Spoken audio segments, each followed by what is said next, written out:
Principal councillor പൊസിഷനിലേക്കുള്ള സൈക്കോളജിയുടെ ആദ്യത്തെ ലെസണിലേക്ക് ഏവർക്കും സ്വാഗതം. എൻ്റെ പേര് സെബാസ്റ്റ്യൻ. ഇപ്പം ഈ ഒരു വീഡിയോയിൽ നമുക്ക് എന്താണ് ആ ഒരു റിട്ടൺ എക്സാമിന് വേണ്ടിയിട്ട് സൈക്കോളജിയുടെ ഫൗണ്ടേഷൻസ് എന്ന നിലയിൽ നമ്മൾ മനസ്സിലാക്കിയിരിക്കേണ്ടത്, ആൻഡ് എങ്ങനെ ഈ ഫൗണ്ടേഷൻസ് നമുക്ക് നമ്മുടെ ആ ഒരു ഫുൾ ലെസൺസിലേക്ക് അല്ലെങ്കിൽ കംപ്ലീറ്റ് സിലബസിലേക്ക് നമുക്ക് അതിനെ എങ്ങനെ കണക്ട് ചെയ്ത് കൊണ്ടുവരാം എന്നൊക്കെയുള്ള ഒരു ചർച്ച നമുക്ക് ഈ ഒരു വീഡിയോയിൽ നടത്തും. ഇപ്പം ആ ഒരു വീഡിയോയുടെ കോണ്ടന്റ്സിലേക്ക് കടക്കുന്നതിന് മുന്നേ I would just like to tell you, ഇപ്പൊ നമ്മൾ ഒരു ജനറൽ വെയിറ്റേജ് നമ്മൾ ഇതിന്റെ നോക്കുകയാണെന്നുണ്ടെങ്കിൽ നമുക്കിപ്പോൾ അറിയാം ജനറൽ നോളജ് ഉണ്ട്, family and child welfare laws, നിയമങ്ങൾ, അതിന്റെ ബേസിക്സ് നമ്മൾ അറിഞ്ഞിരിക്കേണ്ടതായിട്ടുണ്ട്. അതേപോലെ psychology, social work and analytical and logical reasoning. ഇത്രയാണ് നമുക്ക് ടോപ്പിക്സ് ആയിട്ട് നമുക്ക് വേണമെങ്കിൽ ബ്രോഡ് കാറ്റഗറീസ് ആയിട്ട് നമുക്ക് വേണമെങ്കിൽ പറയാം.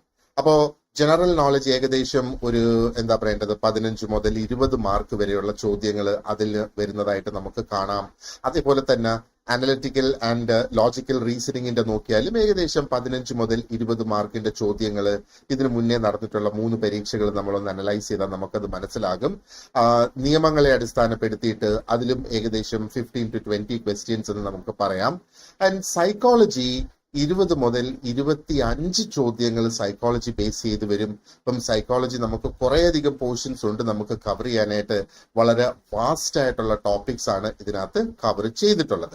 അതേപോലെ സോഷ്യൽ വർക്കിൻ്റെത് നോക്കുകയാണെന്നുണ്ടെങ്കിൽ ഒരു 15 മുതൽ 20 മാർക്കിന്റെ ചോദ്യങ്ങളാണ് അതിലും വരിക. അപ്പോൾ ജനറൽ നോളജ്, ഈ നിയമങ്ങൾ, social work and analytical and logical reasoning, ഈ 4നും നമുക്ക് 15 to 20 മാർക്സ് ആന്റിസിപ്പേറ്റ് ചെയ്യാം. ആൻഡ് സൈക്കോളജിക്കാണ് ഏറ്റവും കൂടുതൽ ചോദ്യങ്ങൾ ഇവിടെ വരിക. That could be 20 to 25 marks. അപ്പൊ ഇത് ഞാനൊരു ഒരു റേഞ്ച് പറയുന്നത് പല ചോദ്യ പേപ്പറിലും പല രീതിയിൽ ആ ക്വസ്റ്റ്യൻസിന്റെ എണ്ണങ്ങൾ വന്നിട്ടുണ്ട്. അതിന്റെ ഒരു കാറ്റഗറൈസേഷൻ നടത്തിയതിന്റെ ബേസിസിലാണ് ഇത് ഞാൻ നിങ്ങളോട് പറഞ്ഞിട്ടുള്ളത്. ഓക്കെ, അപ്പോ എന്തൊക്കെയാണ് നമുക്ക് ഈ ഒരു റിട്ടൺ ടെസ്റ്റിന് വേണ്ടിയിട്ട് സൈക്കോളജി റിലേറ്റഡ് ആയിട്ട് നമ്മൾ തയ്യാറെടുക്കേണ്ടത് എന്നുള്ളത് നമുക്ക് നോക്കാം. ഒന്ന്, നമുക്ക് അതിന്റെ കീ കോൺസെപ്റ്റ്സ് എന്താണ്, ഒറിജിൻ, കീ കോൺട്രിബ്യൂട്ടേഴ്സ് ആരൊക്കെയാണ്, ഇതൊക്കെ നമ്മൾ അറിഞ്ഞിരിക്കുന്നതിനോടൊപ്പം തന്നെ ഒരുപാടധികം തിയറീസ് നമുക്ക് കവർ ചെയ്യാനായിട്ടുണ്ട്. പേഴ്സണാലിറ്റി തിയറീസ് ഉണ്ട്, ഡെവലപ്മെന്റൽ തിയറീസ് ഉണ്ട്, മറ്റ് അനേകം ബിഹേവിയറൽ തിയറീസും നമുക്ക് ഇതിനകത്ത് കവർ ചെയ്യാനായിട്ടുണ്ട്. അപ്പം ബിഹേവിയറൽ ആൻഡ് ലേണിംഗ് തിയറീസ് നമ്മൾ നോക്കുകയാണെങ്കിൽ പാവ്ലോവിൻ്റെത്, സ്കിന്നറുടേത്, തോണ്ടിക്കിന്റെ, ഇവരുടെയൊക്കെ തിയറീസ് നമ്മൾ ഡീറ്റെയിൽഡ് ആയിട്ട് കവർ ചെയ്ത് പോകേണ്ടതായിട്ടുണ്ട്. അതേപോലെ സോഷ്യൽ ആൻഡ് കൾച്ചറൽ സൈക്കോളജിയുടെ ഭാഗമായിട്ടും നമുക്ക് ഇതിനകത്ത് വരാം. ആഷ്, മിൽഗ്രാം, ഫെസ്റ്റിംഗർ, ടെഡ്ജ്ഫെൽ, ഇവരുടെയൊക്കെ കോൺട്രിബ്യൂഷൻസ് നമ്മൾ മനസ്സിലാക്കേണ്ടതായിട്ടുണ്ട്. അതേപോലെ ഒരുപാടധികം മോട്ടിവേഷൻ തിയറീസ് നോക്കാനുണ്ട് ആൻഡ് ഇമോഷൻ തിയറീസ്. അപ്പൊ തിയറീസിന്റെ കാര്യം പറഞ്ഞപ്പോൾ തന്നെ ഏകദേശം അതിന്റെ ആ ഒരു ഡെപ്ത് നമുക്ക് മനസ്സിലാകുന്നുണ്ട് അല്ലേ. ഇനി കുറെ പ്രോസസ്സസ് ഉണ്ട് സൈക്കോളജി റിലേറ്റഡ് ആയിട്ട് നമുക്ക് പഠിക്കാൻ. കോഗ്നിറ്റീവ് പ്രോസസ്സസ് ഉണ്ട്, ലേണിംഗ് പ്രോസസ്സസ് ഉണ്ട്. അപ്പൊ അതിന്റെ ഭാഗമായിട്ടും ലേണിംഗ് തിയറീസ് ഉണ്ട്. നമ്മൾ ക്ലാസിക്കൽ കണ്ടീഷനിങ്, ഓപ്പറന്റ് കണ്ടീഷനിങ് എന്നൊക്കെ പറയുന്നത് പോലെ ലേണിംഗ് തിയറീസ് നമുക്ക് നോക്കാനുണ്ട്. അതേപോലെ memory processes and problem solving, decision making ഒക്കെ എങ്ങനെയാണ് നടക്കുന്നത്. And then we will move on to developmental and child psychology. അതിനുശേഷം ഒരുപാടധികം ക്വസ്റ്റ്യൻസ് നമുക്ക് കൗൺസിലിംഗ് ആൻഡ് തെറാപ്യൂട്ടിക് ടെക്നിക്സിൽ നിന്നും ക്വസ്റ്റ്യൻസ് നമുക്ക് എക്സ്പെക്ട് ചെയ്യാവുന്നതാണ്.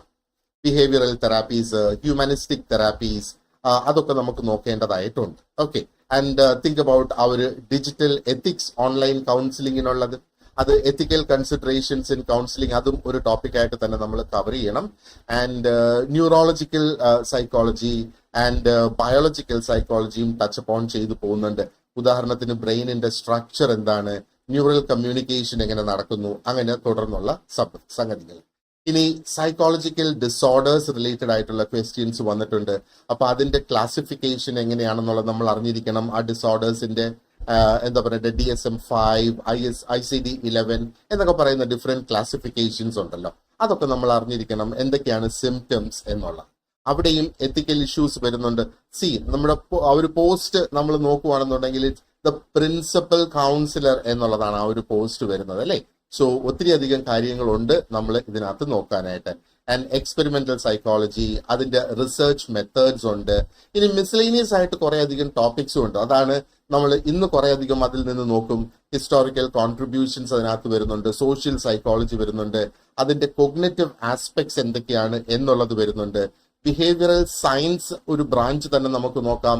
അപ്ലൈഡ് സൈക്കോളജി, ബിഹേവിയറൽ സയൻസ് ഒക്കെ ഇതിനകത്ത് വരുന്നുണ്ട്. ആൻഡ് ഫൈനലി സൈക്കോളജിക്കൽ എൻക്വയറീസും ഒത്തിരി അധികം ആപ്ലിക്കേഷൻ ബേസ്ഡ് സിനാരിയോസും ഇവിടെ വരാം.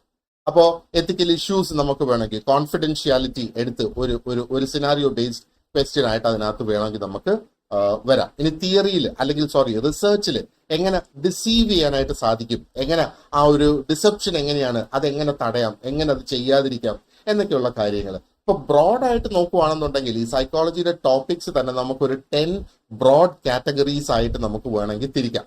അങ്ങനെ തിരിച്ചിട്ട് തന്നെയാണ് നമ്മുടെ ഈ ഒരു ക്ലാസ്സസ് മുമ്പോട്ട് കൊണ്ടുപോകുന്നത്.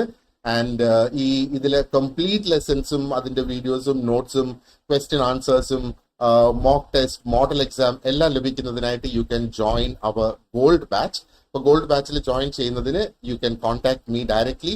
എന്റെ കോൺടാക്ട് നമ്പർ ഞാൻ ഈ ഒരു വീഡിയോയുടെ ഡിസ്ക്രിപ്ഷൻ ബോക്സിൽ കൊടുത്തിട്ടുണ്ടാകും. ആ നമ്പറിൽ ഡയറക്റ്റ് ആയിട്ട് എന്നെ കോൺടാക്ട് ചെയ്യാം. ഒരു വാട്സാപ്പ് മെസ്സേജോ എങ്ങനെയാന്ന് വെച്ചാൽ കോൺടാക്ട് ചെയ്ത് you can ask about the course. Okay, so let's move on. ഇന്ന് നമ്മൾ ഫൗണ്ടേഷൻസ് ഓഫ് സൈക്കോളജിയിൽ സ്റ്റാർട്ട് ചെയ്യുന്നത്. അപ്പൊ അതിന്റെ origins, concepts and key contributors ആരൊക്കെയാണ്, എന്തൊക്കെയാണ് അവരുടെ കീ കോൺട്രിബ്യൂഷൻസ് എന്നുള്ളത് നോക്കി നമുക്ക് സ്റ്റാർട്ട് ചെയ്യാം. സോ ആദ്യം നമ്മൾ ഒരു കാര്യം മനസ്സിലാക്കേണ്ടത് വാട്ട് ഈസ് സൈക്കോളജി എന്നുള്ളത് നമ്മൾ നോക്കാം, അല്ലെ? അപ്പൊ സൈക്കോളജിയെ നമുക്കൊന്ന് ക്വിക്ക് ആയിട്ട് ഒരു ചെറിയ 3-4 വാക്കുകളിൽ നമുക്ക് ഡിഫൈൻ ചെയ്യാനാണെങ്കിൽ how would you define psychology? Look at the screen. Scientific study of mind and behaviour. അപ്പം മൈൻഡിന്റെയും നമ്മുടെ ബിഹേവിയറിന്റെയും ഒരു സയന്റിഫിക് സ്റ്റഡിയാണ് സൈക്കോളജി എന്ന ഒരു കൊച്ചു ഫ്രേസ് ഉപയോഗിച്ച് നമുക്ക് സൈക്കോളജിയെ അങ്ങനെ ഡിഫൈൻ ചെയ്യാം, അല്ലെ? അപ്പോ അതെന്തൊക്കെയാണ് അതിനകത്ത് കവർ ചെയ്യുന്നത്, അല്ലെങ്കിൽ അതിന്റെ സ്കോപ്പ് നമ്മൾ നോക്കുവാണെങ്കിലോ അത് വളരെ ബ്രോഡ് ആയിട്ടുള്ള ഒരു മൾട്ടി ഫെസറ്റഡ് ആയിട്ടുള്ള ഒരു ഡിസിപ്ലിൻ ആണ്. മൾട്ടിപ്പിൾ ഡിസിപ്ലിൻസ് വരുന്ന ഒരു ഡിസിപ്ലിൻ ആണ് സൈക്കോളജി എന്ന് വേണമെങ്കിൽ നമുക്ക് പറയാം.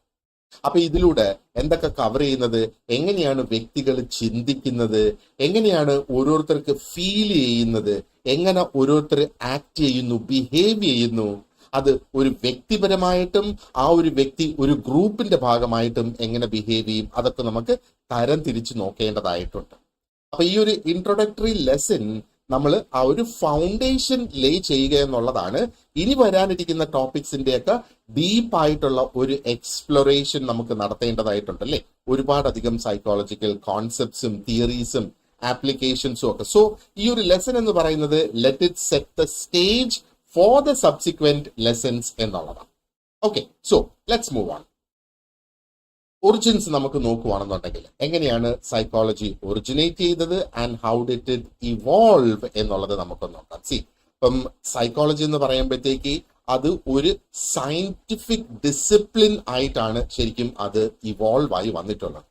അപ്പോ ഇവിടെ എന്തൊക്കെയാണ് പല ഘടകങ്ങൾ ഇതിനകത്ത് വരുന്നത്?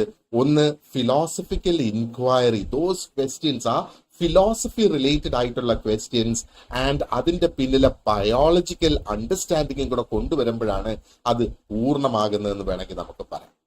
അപ്പൊ ഈ ഒരു ടേം തന്നെ നോക്കിയേ, ആ ഒരു സൈക്കോളജി എന്ന് പറയുന്നത് ഗ്രീക്ക് ആണ് ഈ ഒരു വാക്കിന്റെ ഒറിജിൻ എന്ന് പറയുന്നത്. അപ്പോൾ സൈക്കോളജി ശരിക്കും 2 ഗ്രീക്ക് വേർഡ്സിൽ നിന്ന് വരുന്ന, വൺ ഇസ് സൈക്ക്, അതിന്റെ അർത്ഥം സോൾ അല്ലെങ്കിൽ മൈൻഡ് എന്നാണ്. ആൻഡ് ലോഗോസ് എന്ന് പറയുമ്പോഴത്തേക്ക് ഇസ് കോൾഡ് സ്റ്റഡി. അതാണ് അതിന്റെ ആ ഒരു മീനിങ് എന്ന് പറയുന്നത്. ഒന്നുകിൽ സ്റ്റഡി അല്ലെങ്കിൽ ഒരു ഡിസ്കോഴ്സ് എന്നൊക്കെ വേണമെങ്കിൽ നമുക്ക് പറയാം. ഏകദേശം അതാണ് ഈ ഗ്രീക്ക് വേർഡ് ലോഗോസിന്റെ അർത്ഥം. ഓക്കെ, അപ്പൊ ഇനിഷ്യലി ഇതിന്റെ ഫോക്കസ് എന്ന് പറയുന്നത് കംപ്ലീറ്റ് സ്പെക്യുലേറ്റ് ചെയ്തുകൊണ്ടുള്ള ഡിസ്കഷൻസ് ആയിരുന്നു ആ സമയത്ത് നടക്കുന്നത് about the mind and behaviour. അവിടെ ഊഹാപോഹങ്ങളായിരുന്നു തുടങ്ങി വെച്ച കാലത്ത് എന്ന് വേണമെങ്കിൽ നമുക്ക് പറയാം. കാരണം ആ ഒരു സമയത്ത് ഒരു പക്ഷേ സയൻസ് അത്രത്തോളം മെച്യൂറായി വളർന്നു വന്നില്ല. ഓക്കെ, അതുകൊണ്ടാണ് ആ ഒരു സ്പെക്യുലേഷൻസും ആന്റിസിപ്പേഷൻസിലും അത് തുടങ്ങുന്നത്. And as we move forward ഇത് വളരെ സിസ്റ്റമാറ്റിക് ആയിട്ടുള്ള ഒരു സയൻസ് ആയിട്ട് മാറി. എന്തുകൊണ്ടാണ്? എംപെറിക്കൽ ആയിട്ടുള്ള റിസർച്ചിനെ ബേസ് ചെയ്തുകൊണ്ട് അപ്പൊ എംപിറിക്കൽ ആയിട്ടുള്ള റിസർച്ച് നമ്മൾ പറയുന്നത് എന്താണ്? എവിഡൻസ് ബേസ്ഡ് റിസർച്ച് ആണ് എംപിറിക്കൽ റിസർച്ച് എന്ന് പറയുന്നത്, അല്ലെ? ഇനി ഇതിന്റെ ആ ഒരു ഏൻഷ്യന്റ് ടൈംസിൽ ഉള്ള ഫിലോസഫേഴ്സ് ആരൊക്കെ ആയിരുന്നു എന്ന് നമുക്ക് നോക്കുകയാണെങ്കിൽ വിനോ സോക്രറ്റിസ്, നമ്മൾ കേട്ടിട്ടുണ്ട് ഈ പേര്, അല്ലെ? അതേപോലെ പ്ലേറ്റോ ആൻഡ് അരിസ്റ്റോട്ടിൽ. അപ്പൊ ഇവരുടെ ആ ഒരു കോൺട്രിബ്യൂഷൻസ് എന്തായിരുന്നു, അല്ലെങ്കിൽ അവർ ഏത് രീതിയിൽ ചിന്തിച്ചു തുടങ്ങി എന്ന് പറയുകയാണെങ്കിൽ സോക്രട്ടിസ് ആക്ച്വലി അദ്ദേഹം എന്താണ് എക്സ്പ്ലോർ ചെയ്തത്? സെൽഫ് അവെയർനെസ് ആണ് അദ്ദേഹം ഒരുപാടധികം എക്സ്പ്ലോർ ചെയ്തത്. And he also explored the nature of knowledge through reflective enquiry. Reflective enquiry നമ്മൾ ചെയ്യാറില്ലേ? വൈകുന്നേരം തിരിച്ച് വീട്ടിൽ വന്നിട്ട് നമ്മൾ ചിന്തിക്കാറില്ലേ ഇന്ന് എന്തൊക്കെ ചെയ്തു? നമ്മൾ റിഫ്ലക്ഷനാണ് നടത്തുന്നത്, ആ ഒരു സെൽഫ് റിഫ്ലക്ഷൻ. അപ്പൊ എന്തൊക്കെ ചെയ്ത്, എന്തൊക്കെ നമുക്ക് വ്യത്യസ്തമായി ചെയ്യാമായിരുന്നു, എന്തൊക്കെ എനിക്ക് കുറച്ചുകൂടെ ബെറ്റർ ആക്കി ഇനി നമുക്ക് ചെയ്യാം. ആ റിഫ്ലക്റ്റീവ് എൻക്വയറിയുടെ ഫലമാണ് നമ്മൾ ഈ കാണുന്ന അല്ലെങ്കിൽ ഈ വരുന്ന ചിന്തകൾ എന്ന് വേണമെങ്കിൽ നമുക്ക് പറയാം. അപ്പൊ സെൽഫ് അവെയർനെസ് എന്ന് പറയുന്നത് എന്താണ്? നമ്മളിൽ പറയാറുണ്ടല്ലോ, ആനയ്ക്ക് ആനയുടെ വലിപ്പം അറിയത്തില്ല, അതിന്റെ വലിപ്പം അറിയാമായിരുന്നുവെങ്കിൽ നമുക്ക് പറയാം ആന സെൽഫ് അവെയർ ആണെന്ന് നമുക്ക് പറയാം. അപ്പൊ ഞാൻ എന്താണ്, അല്ലെങ്കിൽ എന്റെ വ്യക്തിത്വം എന്താണ്, എന്റെ ഗുണങ്ങൾ എന്താണ്, എന്റെ പോരായ്മകൾ എന്താണ്, ഇതെല്ലാം അറിയുക എന്ന് പറയുന്നതാണ് ഈ സെൽഫ് അവെയർനെസ് എന്ന് പറയുന്നത്. ഇനി പ്ലേറ്റോയുടെ കോൺട്രിബ്യൂഷൻസ് നമ്മൾ നോക്കുകയാണെന്നുണ്ടെങ്കിലോ അദ്ദേഹം കൊണ്ടുവന്നതാണ് ദ തിയറി ഓഫ് ഫോംസ്. അപ്പോ basically what did he do? He distinguished the physical world from the world of ideas. അപ്പോ വേൾഡ് ഓഫ് ഐഡിയാസ് ഒരു വേൾഡാണ്. ഐഡിയാസ് എന്ന് പറയുമ്പോഴത്തേക്ക് അതൊരു പക്ഷേ എന്താ പറയേണ്ടത്, നമുക്ക് തൊടാനോ ഫീൽ ചെയ്യാനോ നമുക്ക് ചുമന്നോട്ട് പോകാനോ ഒന്നും പറ്റാത്തതാണ്. എന്നാൽ physical world is something different, അല്ലേ? നമുക്ക് കാണാനും തൊടാനും ഫീൽ ചെയ്യാനും ഒക്കെ കഴിയുന്നതാണ് ഫിസിക്കൽ വേൾഡ്. അപ്പൊ ഇവിടെ ഈ രണ്ട് ഫോംസിനും ഒരു ഡിസ്റ്റിങ്വിഷൻ, ഒരു രണ്ടിനെയും വ്യത്യസ്തപ്പെടുത്തി. ആൻഡ് അദ്ദേഹം എന്താണ് ചെയ്തത്? ഇന്നേറ്റ് നോളജ് എന്ന കോൺസെപ്റ്റ് അദ്ദേഹം ഒത്തിരിയധികം ഡിസ്കസ് ചെയ്തു എന്നുള്ളതാ. What is innate knowledge? മനുഷ്യന് ജന്മനാ കിട്ടുന്ന ആ ഒരു നോളജ് ആണ് ഇന്നേറ്റ് നോളജ് എന്ന് പറയുന്നത്. ഞാൻ ജസ്റ്റ് അതിന്റെ ആ ഒരു ബേസിക്സ് മാത്രം ഒന്ന് പറഞ്ഞു പോകുന്നതേ ഉള്ളൂ. I'm not getting into the details here in this lesson. Okay, ചില കാര്യങ്ങൾ നമ്മൾ ഡീറ്റെയിൽഡ് ആയിട്ട് പോകും. Now think about Aristotle. അദ്ദേഹം എന്താ ചെയ്തത്? He examined human behavior. മനുഷ്യന്റെ ആ ഒരു ബിഹേവിയർ വളരെ സിസ്റ്റമാറ്റിക് ആയിട്ട് അദ്ദേഹം എക്സാമിൻ ചെയ്തു എന്നുള്ളതാണ്. അപ്പൊ ഇവിടെ അദ്ദേഹം കൺസിഡർ ചെയ്ത ഫാക്ടേഴ്സ് എന്ന് പറയുന്നത് നമ്മുടെ മെമ്മറി, മോട്ടിവേഷൻ ആൻഡ് എങ്ങനെയാണ് ഈ ബോഡിയുമായിട്ട് നമ്മുടെ ഈ ഒരു സൈക്ക് എങ്ങനെയാണ് ബോഡിയുമായിട്ട് കണക്ട് ആയേക്കുന്നു എന്നുള്ളത്. അപ്പോൾ ഈ ഫൗണ്ടേഷണൽ ആയിട്ടുള്ള ഐഡിയാസ് ആണ് which later set the stage for a lot of discussions on human mind എങ്ങനെ പ്രവർത്തിക്കുന്നു, ഹ്യൂമൻ മൈൻഡ് എങ്ങനെ ഫങ്ഷൻ ചെയ്യുന്നു എന്നൊക്കെയുള്ള കാര്യങ്ങളിലേക്ക്. ഓക്കെ, അപ്പോൾ നേരത്തെ ഞാൻ പറഞ്ഞിരുന്നത് about the scientific foundations of psychology, അല്ലെ? അപ്പോൾ സൈക്കോളജി സയന്റിഫിക്കലി ബേസ്ഡ് ആണ്. സോ ലെറ്റ് us see എങ്ങനെയാണ് അതിന്റെ ആ ഒരു സയന്റിഫിക് ഫൗണ്ടേഷൻസ് വരുന്നത് എന്ന് നമുക്കൊന്ന് നോക്കാം. അപ്പൊ നമുക്ക് സൈക്കോളജിയുടെ ആ ഒരു എവല്യൂഷന്റെ സ്റ്റോറി എങ്ങനെയാണ് എന്ന് നമുക്കൊന്ന് നോക്കാം. അപ്പം സൈക്കോളജി ഇവോൾവ് ചെയ്തുകൊണ്ടേയിരിക്കുകയാണ്, ഇപ്പോഴും ഇറ്റ് ഈസ് ഇവോൾവിങ്, അല്ലേ? അപ്പോ അതിനകത്തൊരു ഒരു ഒരു ഒരു ബേസിക് ഒരു ഷിഫ്റ്റ് അവിടെ നടന്നു. അപ്പൊ ഞാൻ തുടക്കത്തിൽ പറഞ്ഞായിരുന്നല്ലോ, സ്പെക്യുലേഷൻ ബേസ്ഡ് ആയിരുന്നു ഇനിഷ്യലി സൈക്കോളജി. അപ്പൊ ഇത് ഇവോൾവ് ചെയ്തു വരുന്ന അനുസരിച്ച് ആ ഒരു സ്പെക്യുലേഷനിൽ നിന്ന് അത് ഒരുപാടധികം സയന്റിഫിക് ഇൻവെസ്റ്റിഗേഷനിലേക്ക് മാറി എന്നുള്ളതാണ്. അപ്പൊ ഈ ഒരു ട്രാൻസിഷൻ ആക്ച്വലി രണ്ട് കീ ഫിഗേഴ്സ് ആണ് ഈ ഒരു ട്രാൻസിഷൻ കൊണ്ടുവന്നത്, അല്ലെങ്കിൽ ആ ഒരു എക്സ്പെരിമെന്റൽ മെത്തേഡ്സും സിസ്റ്റമാറ്റിക് ആയിട്ടുള്ള ഒബ്സർവേഷനും ഒക്കെ ഇൻട്രൊഡ്യൂസ് ചെയ്തത് ഈ രണ്ട് കീ ഫിഗേഴ്സ് നമ്മൾ ഈ കാണുന്നത്. One is Wilhelm Wundt and the other figures that we see here, Sigmund Freud, John Watson, Carl Rogers, everyone. So what did Wundt do? അപ്പോൾ അതിന് നമുക്ക് വേണമെങ്കിൽ പറയാം the birth of modern psychology ഇവിടെ മുതലായിരുന്നു എന്നുള്ളത് വേണമെങ്കിൽ നമുക്ക് പറയാം. 1879 മുതൽ വൈ established the first experimental psychology lab and used introspection to study consciousness, ബോധാവസ്ഥ, അല്ലെ? കോൺഷ്യസ്നെസ്സിനെ പഠിക്കാൻ വേണ്ടിയിട്ട് ഹി യൂസ്ഡ് ഇൻട്രോസ്പെക്ഷൻ എന്നുള്ളതാണ്. So let see how he did this.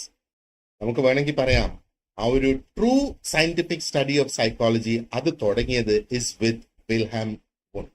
Okay, അപ്പൊ 1879 അദ്ദേഹം ആദ്യത്തെ എക്സ്പെരിമെന്റൽ സൈക്കോളജി ലാബോറട്ടറി ആദ്യം സെറ്റ് ചെയ്തു. And this was in Germany. Okay, Leipzig എന്ന് പറയുന്ന ആ ഒരു സ്ഥലത്താണ്. ഈ ഡീറ്റെയിൽസ് എല്ലാം നിങ്ങളുടെ നോട്ട്സിൽ കൊടുത്തിട്ടുണ്ട്. ഓക്കെ, അപ്പൊ ഇതൊരു മേജർ ആയിട്ടുള്ള ഒരു ടേണിംഗ് പോയിന്റ് ആയി എന്ന് നമുക്ക് പറയാം. കാരണം എന്താണ്? It allowed psychologist to conduct controlled experiments.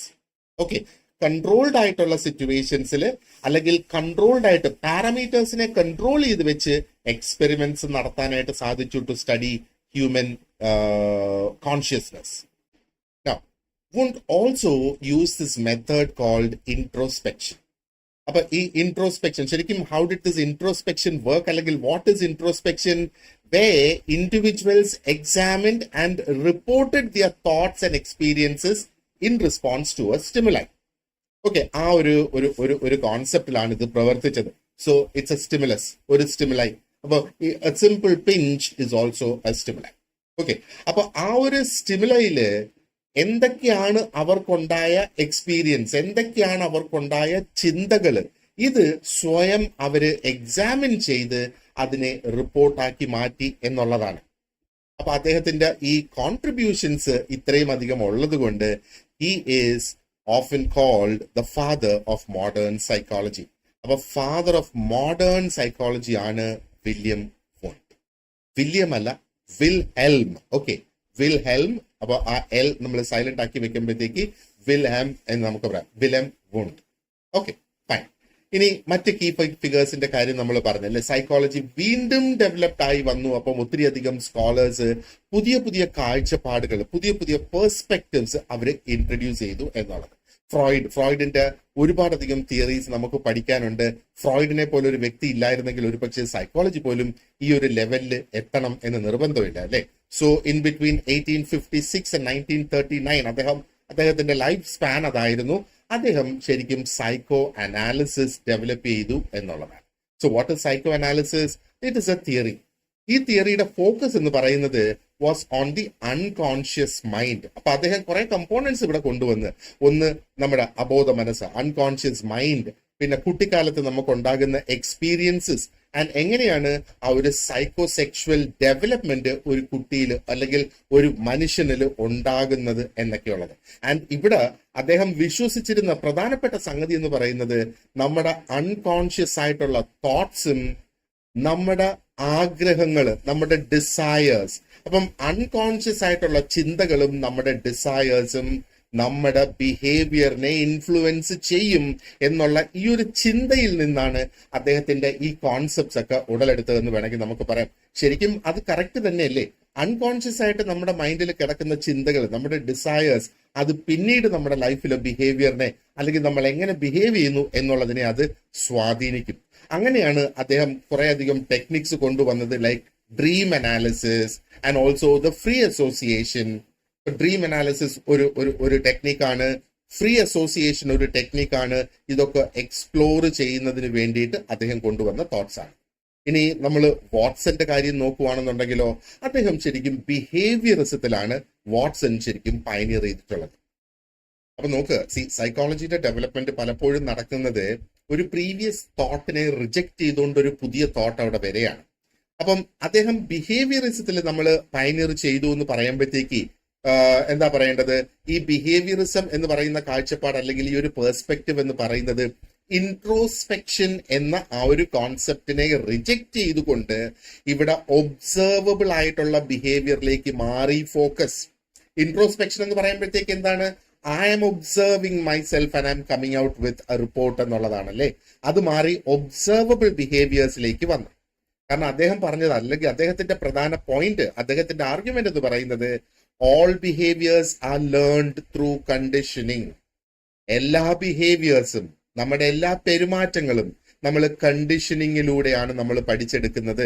പലപ്പോഴും കണ്ടീഷനിങ്ങിന് വേണ്ടിയിട്ട് നമുക്ക് റെപ്പറ്റീഷൻ ഒക്കെ ആവശ്യമായിട്ട് വരും. അതാണ് പിന്നീട് എന്താ പറയേണ്ടത്, it was demonstrated through famous experiments like little Albert study എന്നൊക്കെ പറയുന്ന എക്സ്പെരിമെന്റ്സിലൂടെ അത് എന്താ പറയേണ്ടത് ഡെമോൺസ്ട്രേറ്റ് ചെയ്തു എന്നുള്ളത്.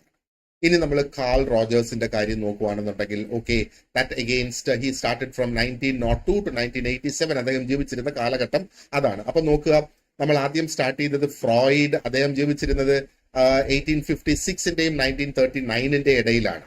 And then comes John Watson 1878-ന്റെയും 1958-ന്റെയും ഇടയിൽ ജീവിച്ചിരുന്നു. And now we are talking about Carl Rogers 1902-ൽ സ്റ്റാർട്ട് ചെയ്തു, 1987 വരെ ജീവിച്ചിരുന്നു എന്നുള്ളതാണ്. അപ്പൊ ജീവിച്ചിരുന്നു എന്ന് ഞാൻ പറയുമ്പോഴത്തേക്ക് ആ ഒരു ഏരിയയിൽ അദ്ദേഹം പ്രവർത്തിച്ച ആ ഒരു കാലാവധി നമ്മളൊന്ന് മനസ്സിലാക്കുന്നതിന് വേണ്ടിയിട്ടാണ് പറയുന്നത്. അപ്പം റോജേഴ്സ് ശരിക്കും ഹ്യൂമനിസ്റ്റിക് സൈക്കോളജിയിൽ ഒരു ലീഡിംഗ് ഫിഗർ ആയിരുന്നു എന്ന് നമുക്ക് പറയാം. അപ്പോ ഈ ഹ്യൂമനിസ്റ്റിക് സൈക്കോളജി എന്ന് പറയുമ്പോഴത്തേക്ക് this was A movement that emphasised personal growth. ഒരു വ്യക്തിത്വം, അല്ലെങ്കിൽ വ്യക്തിത്വം ഒന്നുമല്ല, പേഴ്സണൽ ഗ്രോത്ത് എന്ന് തന്നെ നമുക്ക് പറയാം. നമുക്ക് ഓരോരുത്തർക്കും നമ്മുടെ പേഴ്സണൽ ഉന്നമനം, നമുക്ക് സ്വയം വളരണം, അല്ലെങ്കിൽ നമുക്ക് വളരണം എന്നുള്ള ആ ഒരു കോൺസെപ്റ്റ്, സെൽഫ് ആക്ച്വലൈസേഷൻ, ആ ഒരു കോൺസെപ്റ്റ്, അതേപോലെ ഫ്രീ വിൽ എന്ന കോൺസെപ്റ്റിന്റെ പ്രാധാന്യം, ഇതൊക്കെ അദ്ദേഹം ഇൻട്രൊഡ്യൂസ് ചെയ്തു വന്നു എന്നുള്ളതാണ്.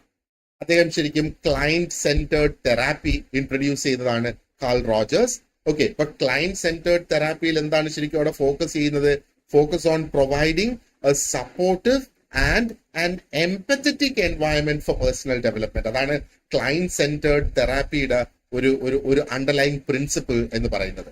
അപ്പോൾ ആ ഒരു ക്ലയന്റിന് നമ്മൾ ആ ഒരു തെറാപ്പി കൊടുക്കുന്നത്, അപ്പോൾ ആ തെറാപ്പി കൊടുക്കുമ്പോഴത്തേക്ക് അതിന് ഏറ്റവും പ്രധാനപ്പെട്ട ഒരു മാനദണ്ഡം, അല്ലെങ്കിൽ നമ്മൾ അവിടെ ക്രിയേറ്റ് ചെയ്തെടുക്കേണ്ട ഒരു സർക്കംസ്റ്റൻസ് എന്ന് പറയുന്നത്, ഒന്ന്, അത് ക്ലയന്റിന് സപ്പോർട്ടീവ് ആയിരിക്കണം, ആൻഡ് ക്ലയന്റിന് എംപത്തറ്റിക് ആയിട്ടുള്ള ഒരു എൻവയൺമെന്റ് അവിടെ വേണം. അപ്പോഴാണ് ആ ഒരു വ്യക്തിയുടെ പേഴ്സണൽ ഡെവലപ്മെന്റ് നടക്കുക എന്നാണ് അദ്ദേഹം പറഞ്ഞിട്ടുള്ളത്. ഓക്കെ, അപ്പൊ നമുക്കിപ്പോൾ ഓൾറെഡി അറിയാം സൈക്കോളജി എന്ന് പറയുമ്പോഴത്തേക്ക് it has come a long way അല്ലേ. അതിന്റെ ആ ഒരു ഫിലോസഫിക്കൽ റൂട്ട്സിൽ നിന്ന് സ്റ്റാർട്ട് ചെയ്ത് to becoming a well established discipline as we see it today. അപ്പോ ഇന്ന് ഇപ്പൊ സൈക്കോളജിയുടെ കാര്യം നമ്മൾ നോക്കുകയാണെന്നുണ്ടെങ്കിൽ മൾട്ടിപ്പിൾ ആയിട്ടുള്ള കാഴ്ചപ്പാടുകൾ, അല്ലെങ്കിൽ മൾട്ടിപ്പിൾ ആയിട്ടുള്ള പെർസ്പെക്ടിവ്സിനെ ഇന്റഗ്രേറ്റ് ചെയ്തിരിക്കുകയാണ്. ഇറ്റ് സ്റ്റാർട്ട്സ്, മേ ബി നമുക്ക് പറയാം, അതൊരു കൊഗ്നിറ്റീവ് മുതൽ തുടങ്ങി, അതോടൊപ്പം അത് ബിഹേവിയറൽ സൈക്കോളജി എടുക്കുന്നു അതിനകത്ത്, and humanistic and psycho analytic theories എല്ലാം നോക്കിയേ. So what A long way it has travelled എന്നുള്ളത്. അപ്പോൾ ഈ ഏർലി ആയിട്ട് നടന്നിട്ടുള്ള ഈ കോൺട്രിബ്യൂഷൻസ്, ഏർലി ഫിലോസഫേഴ്സിന്റെ ഈ കോൺട്രിബ്യൂഷൻസ് ആൻഡ് ആ മോഡേൺ സൈക്കോളജിസ്റ്റിന്റെ കോൺട്രിബ്യൂഷൻസ് എന്ന് പറയുന്നത് ഇറ്റ് സ്റ്റിൽ, അല്ലെങ്കിൽ continues to influence research and അതേപോലെ തന്നെ സൈക്കോളജിയുടെ practical applications. Practical application specifically mental ഹെൽത്തിന്റെ ഫീൽഡില്, എഡ്യൂക്കേഷന്റെ ഫീൽഡില്, ആൻഡ് എന്താ പറയേണ്ടത്, ആ ഒരു ഓർഗനൈസേഷണൽ ബിഹേവിയർ ഒക്കെ നമുക്ക് കുറെ കൂടെ ബെറ്റർ ആയിട്ട് മനസ്സിലാക്കാനായിട്ട് സാധിക്കുന്നു അല്ലെ. അപ്പൊ നമ്മൾ ഈ ഒരു സൈക്കോളജിയുടെ ലെസൺസിലൂടെ നമ്മൾ കണ്ടിന്യൂ ചെയ്യുമ്പോൾ, ആസ് വി മൂവ് ഫോർവേഡ്, എന്താ പറയേണ്ടത്, ഒരുപാട് അധികം പെർസ്പെക്ടിവ്സ് നമ്മൾ ഈ ഡിസ്കസ് ചെയ്തതൊക്കെ നമ്മൾ കുറെ കൂടെ അധികം ആഴത്തിൽ ഡീറ്റെയിൽഡ് ആയിട്ട് നമ്മൾ എക്സാമിൻ ചെയ്യും. ഓക്കെ, ഇത് റിയൽ വേൾഡ് സിറ്റുവേഷൻസിൽ എങ്ങനെ നമുക്ക് യൂസ് ചെയ്യാം, അല്ലെങ്കിൽ എങ്ങനെയാണ് ഇതിന്റെ ആപ്ലിക്കേഷൻസ് വരുന്നത് എന്ന് നമ്മൾ നോക്കും. അപ്പോഴാണ് നമുക്ക് എന്താ പറയേണ്ടത്, ക്ലിയർ ആയിട്ട് നമുക്ക് കുറെ അധികം ക്വസ്റ്റ്യൻസ് ആൻസർ ചെയ്ത് നമുക്ക് മുമ്പോട്ട് പോകാനായിട്ട് സാധിക്കുക എന്നാണ്. Okay, so now let's look at എങ്ങനെ നമുക്ക് സൈക്കോളജി ഒന്ന് ഡിഫൈൻ ചെയ്യാം എന്നുള്ളത് നമുക്കൊന്ന് നോക്കാം. അപ്പോ ഓൾറെഡി നമ്മൾ പറഞ്ഞിരുന്നു, scientific study of behaviour and mental processes ആണ് സൈക്കോളജി എന്ന് പറയുന്നത് അല്ലെ. അപ്പൊ സൈക്കോളജിയുടെ ആ ഒരു എന്താ പറയേണ്ടത്, ഒരു സയന്റിഫിക് ഡിസിപ്ലിൻ ആക്കുന്ന കീ കമ്പോണൻസ് എന്തൊക്കെയാണ് എന്നുള്ളത് നമുക്ക് നോക്കണം. സോ ഇവിടെ again the question comes, what is psychology? ഏറ്റവും സിമ്പിൾ ആയിട്ട് നമ്മൾ പറയുന്നത് it is A scientific study. ഇപ്പൊ നമുക്ക് അങ്ങനെ മാറ്റാം, scientific study of how people think, how people feel and how people behave. Psychology, it actually helps us to understand എങ്ങനെയാണ് individuals അല്ലെങ്കിൽ ഓരോ വ്യക്തികള് ചെയ്തുകൊണ്ടിരിക്കുന്ന ചില കാര്യങ്ങൾ അവരെന്തുകൊണ്ട് ചെയ്യുന്നു എന്ന് നമുക്ക് മനസ്സിലാക്കാനായിട്ട് സാധിക്കുന്നു. എങ്ങനെ ആൾക്കാർ തീരുമാനങ്ങളിലേക്ക് എത്തുന്നു, എങ്ങനെ വ്യക്തികൾ മറ്റ് വ്യക്തികളുമായിട്ട് ഇന്ററാക്ട് ചെയ്യുന്നു, അത് എന്തുകൊണ്ട് അവരുടെ ആ ഒരു ആക്ഷൻ ഇങ്ങനെ വന്നു എന്നൊക്കെയുള്ള ചോദ്യങ്ങൾക്ക് ഒത്തിരി അധികം ഉത്തരങ്ങൾ നമുക്ക് കിട്ടുന്നുണ്ട് എന്ന് വേണമെങ്കിൽ നമുക്ക് പറയാം.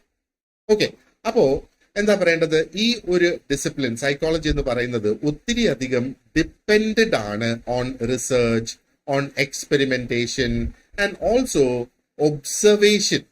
observation to understand patterns in human behavior and also in the cognitive functions. Okay, so let's look at some key components here. And our key components, behavior എന്ന് നമ്മൾ പറയുമ്പോഴത്തേക്ക് what is behavior? അതിനെ നമുക്കൊന്ന് ഡിഫൈൻ ചെയ്യാനാണെങ്കിൽ observable actions ആണ് behaviour എന്ന് പറയുന്നത്, അല്ലേ? Walking, talking. അപ്പൊ ഈ കീ കമ്പോണൻസ് നമ്മൾ ഇപ്പൊ മനസ്സിലാക്കുന്നത് നമുക്ക് തുടർന്നുള്ള ലെസൺസിൽ ഈ വാക്കുകൾ നമ്മൾ എവിടെയെങ്കിലും ഉപയോഗിക്കുമ്പോൾ I will not have to repeat them for you. മനസ്സിലായി? അപ്പോ behaviour actually refers to the observable actions അല്ലെങ്കിൽ റിയാക്ഷൻസ് ഓഫ് ആൻ ഓർഗാനിസം എന്ന് വേണമെങ്കിൽ നമുക്ക് പറയാം. അപ്പൊ ഇത് വെറുതെ ഒരു ആക്ഷൻ അല്ലെങ്കിൽ ഒരു റിയാക്ഷൻ എപ്പോഴാണ് വരുന്നത്? എന്തെങ്കിലും ഒരു തരത്തിലുള്ള ഒരു ഇന്റേണൽ അല്ലെങ്കിൽ ഒരു എക്സ്റ്റേണൽ സ്റ്റിമുലായി അവിടെ ഉണ്ടാകണം. അപ്പോഴാണ് നമുക്ക് ഒന്നുകിൽ ഒരു ആക്ഷൻ അല്ലെങ്കിൽ ഒരു നമ്മുടെ ചിന്തയുടെ ഫലമായിട്ട് നമ്മൾ ഒരു ആക്ഷൻ ചെയ്യുന്നത്. നമുക്ക് തോന്നി ഇപ്പൊ ഇവിടെ എണീച്ചൊന്ന് അവിടെ വരെ ഒന്ന് നടന്നിട്ട് വരണം, നമ്മുടെ ചിന്തയുടെ ഫലമായിട്ട് നമ്മൾ ഒരു ആക്ഷൻ ചെയ്യുന്നത്. ഒരു എക്സ്റ്റേണൽ സ്റ്റിമുലസിന് നമ്മൾ റിയാക്ട് ആണ് ചെയ്യുന്നത്, അല്ലെ? അപ്പൊ ഒരു റിയാക്ഷൻ അവിടെ വരുന്നു എന്ന് പറയാം. അപ്പൊ ഞാൻ നേരത്തെ പറഞ്ഞതുപോലെ വളരെ സിമ്പിൾ ആയിട്ടുള്ള ഒരു റിഫ്ലെക്സ് ആകാം ഇത്. നമ്മുടെ കണ്ണ് ഇങ്ങനെ ചിമ്മുന്നത്, ബ്ലിങ്കിങ്, അല്ലെ? അതേപോലെ ഒത്തിരി അധികം കോംപ്ലക്സ് ആയിട്ടുള്ള ബിഹേവിയേഴ്സും ഇവിടെയുണ്ട്. സോഷ്യൽ ഇന്ററാക്ഷൻ, ഡിസിഷൻ മേക്കിംഗ്, ഇതൊക്കെ ഒത്തിരി അധികം കോംപ്ലക്സ് ആയിട്ടുള്ള ബിഹേവിയേഴ്സ് ആണ്. Right? So that's the concept of behaviour. ഇനി മെന്റൽ പ്രോസസ്സസ് എന്ന് പറയുമ്പോഴത്തേക്ക് എന്താണ്? These are the internal functions. അപ്പോ mental processes, these are internal cognitive functions എന്ന് പറയാം. കൊഗ്നിഷൻ എന്ന് പറയുമ്പോഴത്തേക്ക് it is always got to do with brain എന്നുള്ളത് ചിന്തിച്ചോളുക. അപ്പൊ internal cognitive functions like thinking, memory, emotions, problem solving and perception, നമ്മുടെ കാഴ്ചപ്പാട്, അതാണ് പെർസെപ്ഷൻ എന്ന് പറയുന്നത്. ഇതാണ് മെന്റൽ പ്രോസസ്സസിന്റെ ഭാഗമായിട്ട് വരുന്നത്. അപ്പൊ ഇവിടെ നമുക്കൊരു പ്രശ്നമുണ്ട്. We cannot directly observe these processes, അല്ലെ? ഈ പ്രോസസ്സസ് നമുക്ക് ഒരു വ്യക്തി ഇപ്പൊ എന്താണ് ചിന്തിച്ചുകൊണ്ടിരിക്കുന്നത്, അല്ലെങ്കിൽ ആ ഒരു വ്യക്തിയുടെ മെമ്മറി നമുക്കൊന്ന് ബ്രെയിൻ തുറന്ന് നോക്കാനൊക്കത്തില്ല, എന്തുമാത്രം അവിടെ സ്റ്റോർ ചെയ്തിട്ടുണ്ട്. ആ ഒരു വ്യക്തിയുടെ ഇമോഷൻസ്, ഒരുപക്ഷെ ഇമോഷൻസ് കരയുകയാണെങ്കിൽ നമുക്കത് കാണാം, സങ്കടപ്പെട്ടിരിക്കുകയാണെങ്കിൽ നമുക്ക് കണ്ട് മനസ്സിലാക്കാം. ബട്ട് എങ്ങനെയാണ് ഇമോഷൻ? അത് ഒരു മെന്റൽ പ്രോസസ് ഉണ്ടെങ്കിൽ മാത്രമേ, മനസ്സിന് മാത്രമേ ആ ഒരു ഇമോഷൻ നമ്മളിൽ ഇവോക്ക് ചെയ്യാനായിട്ട് സാധിക്കുകയുള്ളൂ, അല്ലെ? അതേപോലെ പ്രോബ്ലം സോൾവിങ്, നമ്മുടെ കാഴ്ചപ്പാടുകൾ, പെർസെപ്ഷൻ എന്നൊക്കെ പറയുന്നത്, ഇതൊന്നും ഡയറക്ട്ലി ഒബ്സർവ് ചെയ്യാൻ കഴിയാത്തതാണ്. സോ സൈക്കോളജിസ്റ്റ് എന്താ ചെയ്യുന്നത്? ദേ സ്റ്റഡി, ഈ പ്രോസസ്സസിനെ സ്റ്റഡി ചെയ്യുന്നത് is by analysing behaviour and brain activity. അതിനാണ് നമ്മൾ എക്സ്റ്റേണൽ സ്റ്റിമുലസ് ഒക്കെ കൊണ്ടുവന്നിട്ട് ആ ഒരു സ്റ്റിമുലസിന്റെ റെസ്പോൺസ് എന്താണ്, പിന്നെ മറ്റൊരു വ്യക്തി അതിനെ എങ്ങനെ റെസ്പോണ്ട് ചെയ്യുന്നത്, മറ്റൊരു ഓർഗാനിസം അതിനെ എങ്ങനെ റെസ്പോണ്ട് ചെയ്യുന്നത്, അങ്ങനെയൊക്കെയുള്ള എന്താ പറയേണ്ടത് കാര്യങ്ങളാണ് നമ്മൾ അതിൽ കാണുന്നത്. ഇനി സൈക്കോളജിയുടെ ഡെഫിനിഷൻസും അതിന്റെ കാലം മാറി വന്ന അനുസരിച്ച് മാറിയിട്ടുണ്ട് എന്ന് വേണമെങ്കിൽ നമുക്ക് പറയാം. സോ ത്രൂ ഔട്ട് ഹിസ്റ്ററി പല സൈക്കോളജിസ്റ്റും സൈക്കോളജിയെ അവര് ഡിഫൈൻ ചെയ്തിട്ടുണ്ട്. അപ്പം നമ്മൾ എങ്ങനെയാണ് ഒരു സംഗതി ഡിഫൈൻ ചെയ്യുന്നത്? നമ്മുടെ പേഴ്സ്പെക്റ്റീവ് എന്താണ്, നമ്മുടെ അപ്രോച്ച് എന്താണ്, നമ്മുടെ കാഴ്ചപ്പാട് എന്താണ്. അപ്പൊ ഇവിടെ ഓരോരുത്തരും, വുണ്ട് ആയിരുന്നാലും ജെയിംസ് ആയിരുന്നാലും വാട്സൺ ആയിരുന്നാലും ശരി തന്നെ, അവരൊക്കെ അത് ഡിഫൈൻ ചെയ്തേക്കുന്നത് അവരുടെ കാഴ്ചപ്പാടിൽ നിന്നുകൊണ്ടാണ്. അപ്പൊ ഇവര് നമുക്കറിയാം, വിലം വുണ്ട് എന്ന് പറയുന്നത് വളരെ പ്രോമിനന്റ് ആയിട്ടുള്ള ഒരു വ്യക്തിയാണ്. അതേപോലെ തന്നെയാണ് വില്യം ജെയിംസും ജോൺ വാട്സണും ഒക്കെ. അപ്പൊ അവരുടെ കാഴ്ചപ്പാടിൽ നിന്നുകൊണ്ട് അവരെങ്ങനെ അതിനെ ഡിഫൈൻ ചെയ്തു? വുണ്ട് എന്താ പറഞ്ഞത്? സ്റ്റഡി ഓഫ് കോൺഷ്യസ്നെസ് എന്നുള്ളത്. ജെയിംസ് എന്താ പറഞ്ഞത്?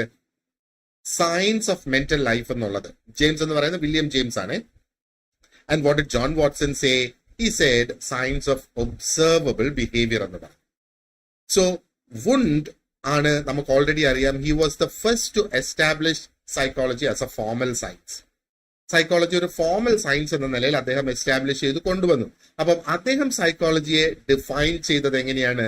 As the study of consciousness എന്നുള്ളതാണ്. അപ്പൊ സ്റ്റഡി ഓഫ് കോൺഷ്യസ്നെസ് ആണ് സൈക്കോളജി എന്നാണ് അദ്ദേഹം പറഞ്ഞത്. ആൻഡ് അദ്ദേഹം ഉപയോഗിച്ചത് ഇൻട്രോസ്പെക്ഷൻ ആണ് ഉപയോഗിച്ചത് മെന്റൽ സ്റ്റേറ്റ്സ് മനസ്സിലാക്കുന്നതിന് വേണ്ടിയിട്ട്, അല്ലേ?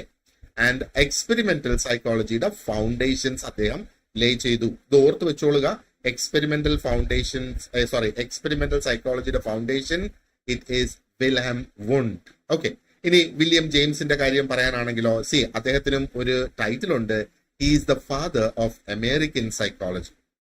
ഫാദർ ഓഫ് സൈക്കോളജി അല്ല, the father of American psychology ആണ് വില്യം ജെയിംസ്. അദ്ദേഹം ജീവിച്ചിരുന്നത് 1842 മുതൽ 1910 വരെയാണ്. അദ്ദേഹം സൈക്കോളജിയെ ഡിഫൈൻ ചെയ്തത് എങ്ങനെയാണ്? The science of mental life എന്നുള്ളതാണ്.